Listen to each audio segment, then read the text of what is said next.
सभी अपने भारतीय शास्त्रों के इतिहास के बारे में जानने की कोशिश नहीं करते हैं। जैसे कि अभी आप सभी से पूछ लिया जाए महाराणा प्रताप या पृथ्वीराज के पिता या बाबा का इतिहास के बारे में, गहराई के बारे में नहीं जानते। अगर यहीं पे आपके मुगल शासकों के बारे में विविध तरीके एक जैसे विविध जातियां, धर्म अनेक, विभिन्न भाषा, विभिन्न देश, अपनी संस्कृति अपना देश, अपनी संस्कृति अपना देश।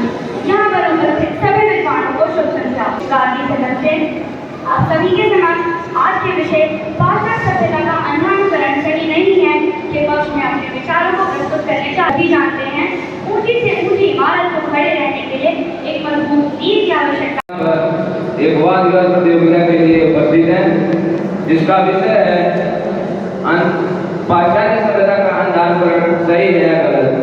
तो मैं सैनिक छात्र समर उपाध्याय रिक्वेस्ट सदन की तरफ से विपक्ष की तरफ से अपने विचार लेकर प्रस्तुत हूँ, जो कि कुछ इस प्रकार है।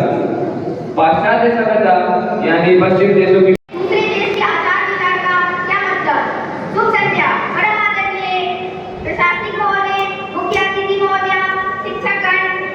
निर्देशक एवं मेरे प्रिय साथियों, मैं सैनिक छात्र सुशांत कुमार जजमेर सदन से आज आप सभी के सामने पाश्चात्य सभ्यता का अंधानुकरण गलत है इसके पक्ष में अपने विचार प्रस्तुत करने जा रहा हूँ। भारतीय संस्कृति है विश्व की अनेकों संस्कृतियों को अपना लिया है। आखिर में मैं यही कहना चाहूँगा कि किसी भी अन्य संस्कृति को अपनाना बुरा नहीं है, लेकिन उसका अंधानुकरण करना गलत है। हमें किसी भी संस्कृति के अच्छे गुण लेने चाहिए, ना कि उसकी हर एक बात का अंधानुकरण करना चाहिए। उसकी वैज्ञानिक, उसकी तकनीक। मैं बुलाना चाहूँगा कामेल आपके पक्ष में।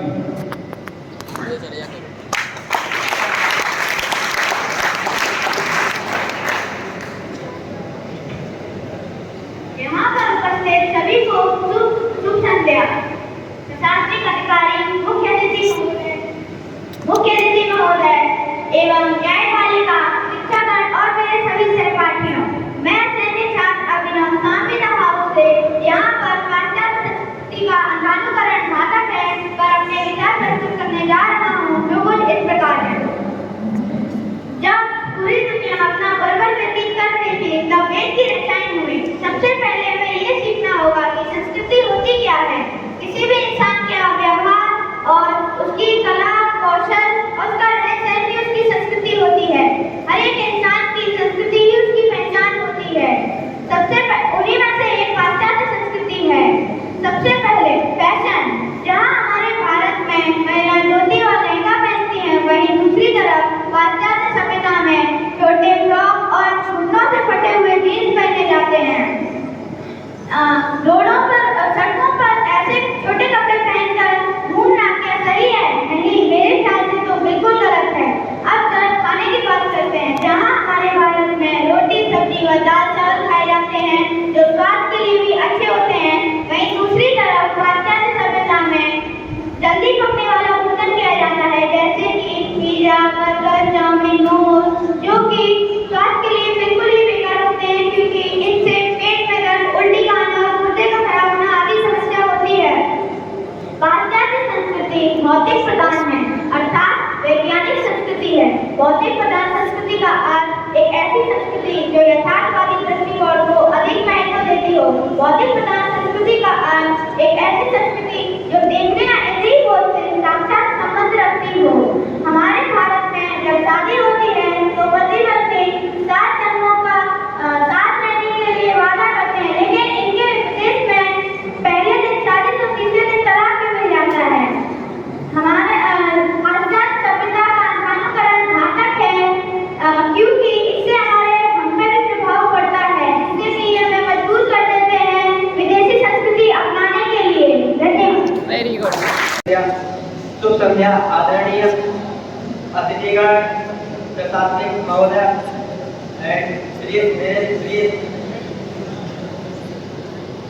मेरे प्रिय साथियों, आज मैं सैनिक छात्र आपके समक्ष सांवेदा हाउस की तरफ से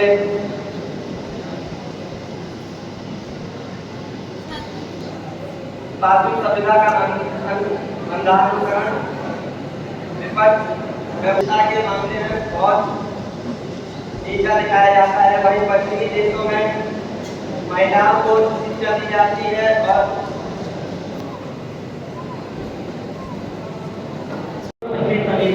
आदरणीय अतिथिगण, प्रशासनिक अधिकारी महोदय, निर्णायक मंडल, शिक्षकगण एवं मेरे प्रिय सहपाठियों, मैं सैनिक छात्र राहुल वर्मा यजुर्वेद से आज आप सभी के समक्ष अपने विचार प्रस्तुत करने जा रहा हूँ।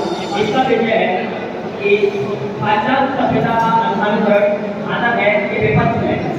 महोदय, मैं अपने मित्रों की राय से सहमत नहीं हूँ कि पाश्चात्य सभ्यता का अंधानुकरण घातक है, क्योंकि अंधानुकरण उत्तर किया जाता है इस पर पूर्ण विश्वास हो और जिसके हाथों में आप संचित महसूस करते हो।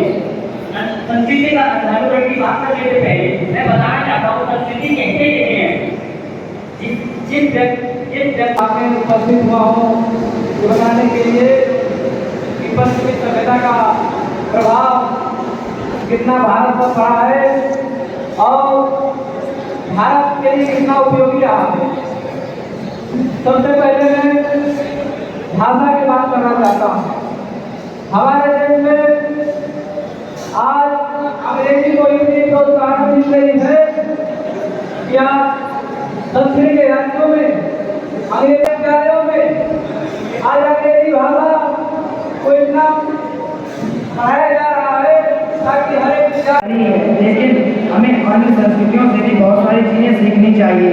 अब मैं पश्चिमी संस्कृति के कुछ लाभों को बताना चाहूँगा। जैसे कि जब अंग्रेज आए, अंग्रेजों के आने के कारण से नए नए उद्यानों में नए और एक संगठन के साथ काम करने के कारण उनके स्वार्थ भी एक थी, उनकी मुश्किलें भी एक थी, उनकी कठिनाइयाँ भी एक थी। ये सब समानता का व्यवहार हो गया। अब समानता का व्यवहार होने के कारण जो भारतीय संस्कृति में मैं सैनिक छात्र देवान सारस्वत आज आप सभी के समक्ष प्रकट होकर आज की बाल प्रतियोगिता के विषय पाश्चात्य सभ्यता का अंधानुकरण गलत है के पक्ष में अपना मत रखना चाहता हूँ।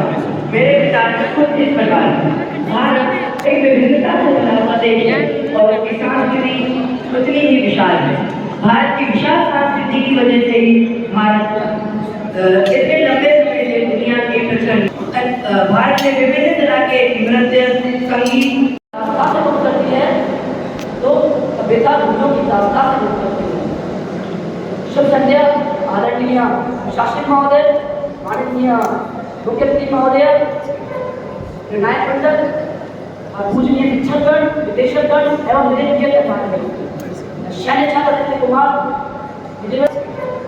निर्णायक मंडल और पूजनीय शिक्षकगण, विदेशकगण एवं मेरे प्रिय सहपाठीगण, सैनिक छात्र अतिथि कुमार, विजयनगर की ओर से हम सभी को बड़ी बात याद है कि आज हम सभी यहाँ पर पाश्चात्य सभ्यता के ऊपर वाद प्रतियोगिता के लिए सम्मिलित हुए हैं। मैं धर्म की राय से सहमत नहीं हूँ। आधुनिकीकरण की दौड़ में हम आर्थिक के साथ साथ संस्कृति के क्षेत्र में भी अत्यधिक प्रगति की है। शिक्षा के विचार में इस प्रकार है। आज के आधुनिक काल में लोग आधुनिकीकरण को पश्चिमीकरण समझ रहे हैं, जबकि पश्चिम के लोगों ने ही कला, वास्तुकला, संगीत को एक अलग ही तरीके से दिखा रहा है। मानिए या ना मानिए, लेकिन पश्चिमी लोगों के प्रयास के कारण आज मनुष्य आकाश और अंतरिक्ष में जिनका परचम लहराता है। जिन कुर्सी शोभे पर आप सभी लोग विराजमान हैं और इस पंखे के अंदर जिसके अंदर 3-3 महीने तक सिर्फ आग ही जल रही है। आप बात करते हैं कि हमारे जो पाश्चात्य हमारे देश में वैज्ञानिकता लाया है, मैं इस बात से बिल्कुल भी सहमत नहीं हूँ। आप कहते हैं कि महात्मा ने पहला सिग्नल दिया, बल्ब बनाया, तो उससे पहले जगदीश चंद्र बोस ने भी बनाया था। बात यह है कि ऑर्गेनाइजेशन था और हमें पेटेंट नहीं मिल पाया।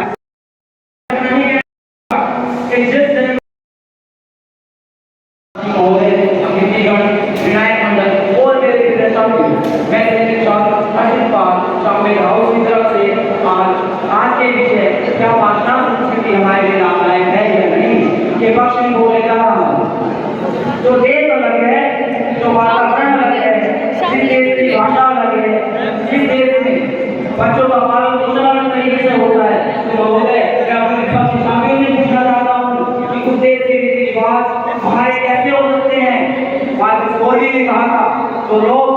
अपनी संस्कृति धर्म के बारे में नहीं जानते, वे बिना उत्तर की दस के बिना पाने की आवश्यकता होती है। उसी प्रकार समाज, परिवार और देश के विकास के लिए संस्कृति की आवश्यकता होती है। शुभ संध्या आदरणीय सभाध्यक्ष महोदय, मुख्य अध्यक्ष महोदय, अधिविशिष्ट अतिथिगण और इस सभा में उपस्थित मेरे प्रबुद्ध श्रोताओं। मैं सैन्य छात्र अम्बरीश राय यजुर्वेद हाउस से आज आप सभी के समक्ष भारतीय संस्कृति के पक्ष में अपने विचार लेकर उपस्थित हूँ। मैं आप सभी को बताना चाहूँगा, क्या आप मेरे को एक चीज बता सकते हैं कि क्या किसी भी संस्कृति में क्या लिखा हुआ है कि पूरा विश्व हमारा परिवार है? नहीं, सिर्फ भारतीय संस्कृति ही एक ऐसी संस्कृति है जो कहती है वसुधैव कुटुम्बकम्। हमारी संस्कृति, जैसा कि हमारे मित्र ने कहा कि हम कुरीतियों को अपना रहे थे और पाश्चात्य संस्कृति के अपनाने के बाद हम उन्हें छोड़ रहे हैं, मतलब उन्हें यही बताना चाहूँगा उनके हिसाब से वो काम लगा। शुभ संध्या, मैं सैनिक छात्र गौरव कुमार गुप्ता आज आपके सामने वाद विवाद प्रतियोगिता के पक्ष में अपने विचार प्रस्तुत करने जा रहा हूँ। पहले मैं आपको बता दूं कि संस्कृति होती क्या है। संस्कृति किसी समाज के गहराइयों में निहित गुणों का समग्र रूप है। संस्कृति में बातचीत, रहन सहन, रहना, खाना पीना, कला, बाकी सब विलक्षित है। किसी भी देश की सभ्यता उसके शारीरिक विकास पर ध्यान देती है तथा संस्कृति उसके मानसिक विकास पर ध्यान देती है। आजकल हम पाश्चात्य सभ्यता का अनुकरण कर रहे हैं। किसी भी सभ्यता का अनुकरण करना उचित है, लेकिन अंधानुकरण करना अनुचित है, क्योंकि अंधानुकरण करने के बाद हम नहीं जानते कि इस विश्व में हो रहे तकनीकी दौर में खड़े हो पाए हैं। अब हम भारतीय बिना किसी संकोच के आगे बढ़ पाते हैं। इसका प्रभाव भारतीय संस्कृति में कुछ ऐसा पड़ा कि जहाँ की कुछ सामाजिक कुप्रथा, महिला सशक्तिकरण। सामने दबाव से आप सभी के समक्ष पश्चिमी सभ्यता का अंधानुकरण के विपक्ष में बोलने जा रहा हूँ। तो आइए शुरू करते हैं। सबसे पहले आपको संस्कृति क्या है उसका अर्थ बताते हैं। संस्कृति का अर्थ है किसी देश के व्यक्ति का सोच और उस देश के व्यक्तियों में उस सोच का पालन करना ही संस्कृति कहलाता है। जैसे उस देश के व्यक्ति का रहन सहन, खान पान एवं रीति रिवाज। आइए आगे बढ़ते हैं और